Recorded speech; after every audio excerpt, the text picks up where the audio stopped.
Hey, what's good everyone? It's CJ. We're back at it again today. Today I'm going to show you guys how to make a modern style R&B beat in Logic. I already have a sample picked out that I found on YouTube that's super fire. We're going to incorporate that, use some plugins to process it, add some drums to it, arrange the whole thing, the entire beat making process. If you haven't already, hit that subscribe button and that bell so you're notified anytime I drop some new content. Let's get into this video. Alright, so I just opened up Logic and already imported a sample here that we're going to work with today. I found this on YouTube as a matter of fact, and I thought it was kind of fire, and we're going to rework it, you know, add effects to it and stuff like that, and make this R&B joint right now.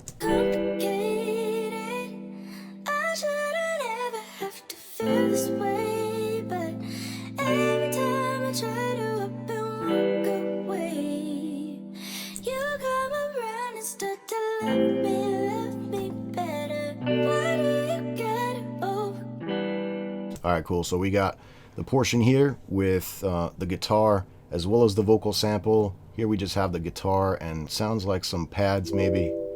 And then you got the vocal sample a cappella over here, which is great. So, you know, since it's tracked out, we can stack those on top of each other and like remix it the way we want it to sound. I'm going to take this portion over here and move it to the right. And let's go ahead and make a cut right here. Just going to duplicate my instance here, bring this one down, loop this. This way we're going to, you know, build our stacks. Always try to stay organized, you know, so you have a better overview. I'm going to go into my mixer now, grab all three of these, and I'm going to send them to a bus. I'm going to add a cymatics origin to this. Come over here and select the factory reset. Let's go ahead and start downsampling that sample to take away all the highs.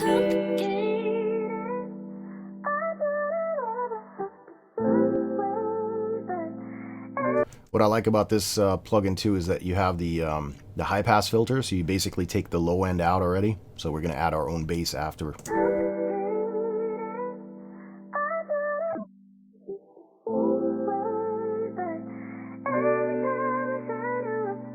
I love this plugin, by the way. It's free, and you should definitely pick it up. I'll put a link in the description. It adds a lot of warmth and you know, that vintage sound that you're looking for. So highly recommend Cymatics Origin. Add a little bit of saturation. That helps make the sample sound a little bit fuller. Let's add a little bit of chorus as well.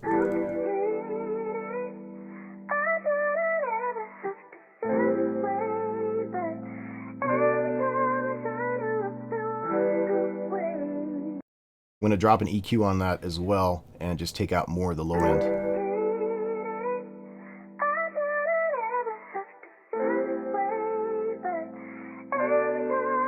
You know, I'm going to preserve some of the low end, especially for that guitar. You don't want to take out all the lows of the guitar because you want that presence.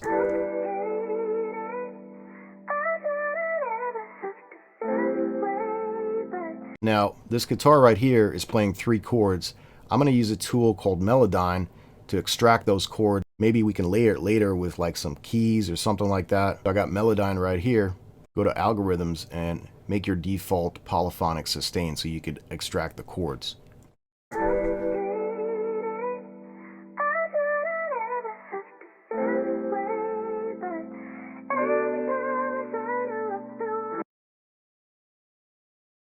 And boom, Melodyne gave you the chords. So now you could actually come here, save as MIDI. I'm going to bring in those guitar chords.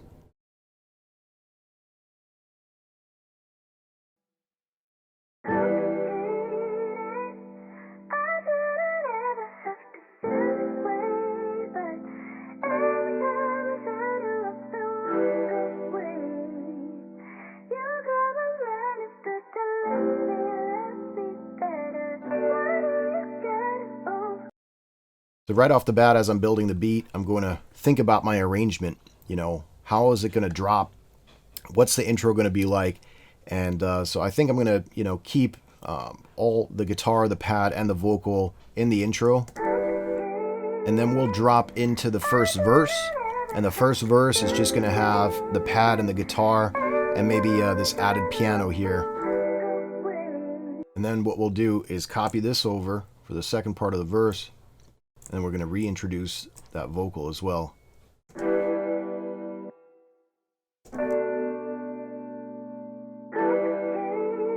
Hard. Okay, let me pause right here and talk to you guys about my Patreon. For only $3 a month, you get to download all of my project files anytime I drop a tutorial.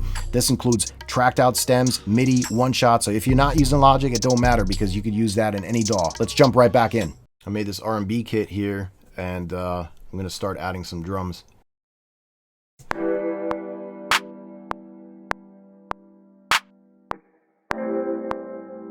Lay down a quick hi-hat as well.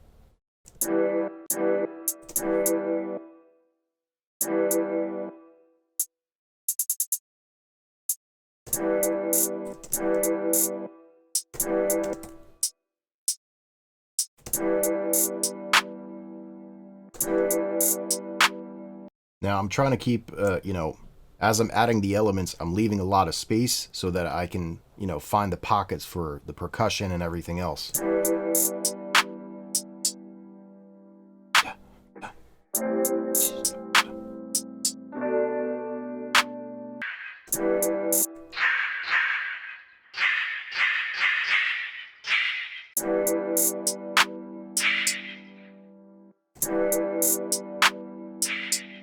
What I like to do sometimes with my samples is go in them, if I feel like they're bleeding into each other too much, you know, I'll use this tool in the sampler to shorten them a bit.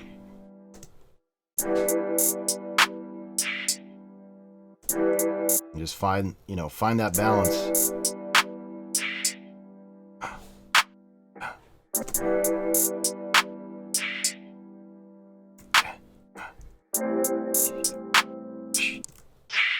This other open hat that we might be able to use, but also too long.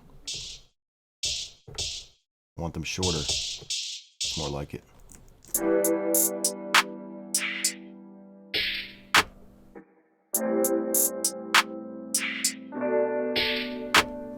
What's also important about adding percussion pieces is that you got to make sure that they're, you know, in tune with the beat. So I try to find a different pitch that works.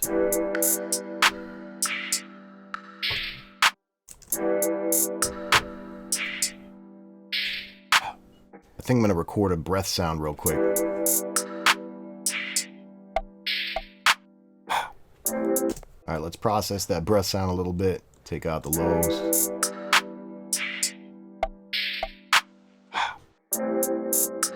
Maybe we'll add some reverb to it as well.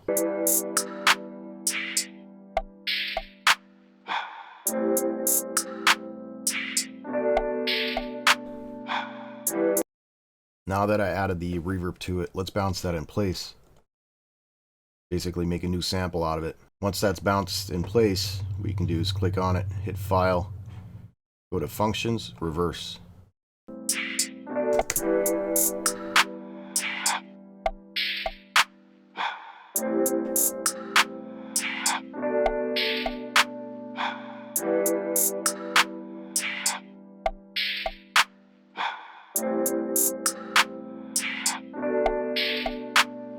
Let's fill some more of these pockets. So I found this 808 that sounds more like a synth bass. I feel like it would definitely, you know, fit well. Sound selection is key. Obviously, you always want to make sure to find the right sounds that match each other.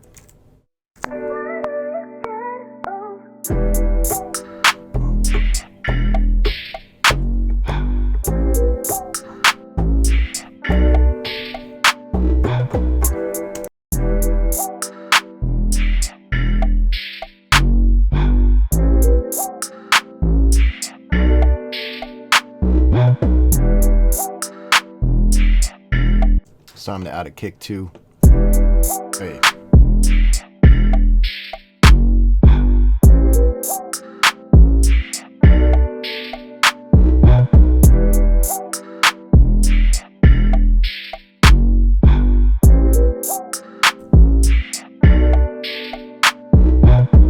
All right, once you got those portions complete, you know, we could start thinking about a hook. And for the hook, I definitely want to take some of the drum percussive elements out and you know, add a synth bass to it just to give it some different type of vibe, you know, so the artist can definitely get more inspired and be like, ah, okay, this is where the hook needs to be.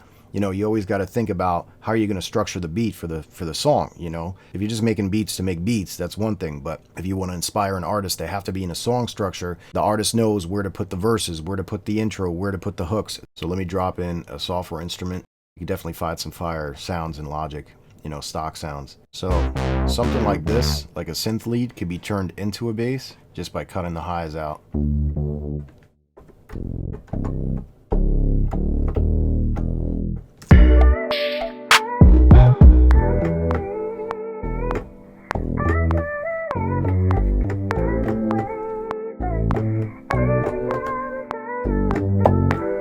Okay, I'm going to start working on this arrangement a little bit now that I have like pretty much all the elements that I want in the beat, and I want to see how it's going to drop here. You know, incorporating pauses just like this goes a long way. Hey. Oof. All right, let's have a listen to the final product here.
Appreciate you taking the time to watch this video today. Don't forget to hit that subscribe and that bell so you're notified anytime I drop something new. As I mentioned before, for only $3 a month, you get to sign up for my Patreon. I put a link in the description so you could easily find it. There's other ways you can support the channel. You could also head over to frequency.com, buy a loop pack, buy a drum kit, whatever else you need to, you know, step up your production game. My name's CJ and I'm out for now. I'll talk to you guys in the next one. Peace.